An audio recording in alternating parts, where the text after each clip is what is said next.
ও মা, কি করে সংসার করতে হয় আমি তো জানি না, তুমি একটু চলো না আমার সাথে। মেয়েকে তো আদর দিয়ে বড় করেছো, রান্না বান্না কিছুই শিখতে দাও নি, এবার কি হবে? জামাইয়েরও তো মানে তুমি কদিন গিয়ে ঘটিকে রান্না বান্না সব শিখে দিয়ে এসো না। ভালো হবে, চলুন, আমার বাবাটাও একা থাকে। না মানে বাবাকে আর রান্না করতে হবে না তাই বলছি। ও আচ্ছা ঠিক আছে, তাহলে যাও। চলো বল। আরে বাবাকে প্রণাম করো। কলাটা ধরো তো, খাবে না? থাক থাক মা, পায়ে হাত দিতে নেই। বাবা। যা মা। গাড়িতে বসো। আর তুমি সাবধানে থাকবে, জামাইয়ের বাবার ঘরে যেন ঢুকবে না। ঠিক আছে চলো। বাবা বেরিয়ে এসে দেখো আমি বৌমা এনেছি। বাহ, ভারী সুন্দর দেখতে তো। এটা আমার শাশুড়ি, ওই তো তোমার বৌমা। এই ঘটি, বাবাকে প্রণাম করো। এটা ধরো।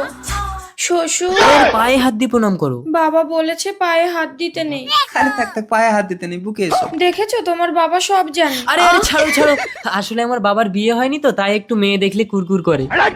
তার মানে তোমার বাবা অবিবাহিত? হ্যাঁ। চলে এসো ঘটি। শুয়ে পড়ো। আমি একা শোবো, মা শোবে না? আরে আজ আমাদের ফুল সজ্জা। ফুলসজ্জাটা কি? দাঁড়াও, মার কাছ থেকে শুনে আসি। আরে আরে, ওহো। মা, কি রে? ফুলসজ্জাটা কি গো মা?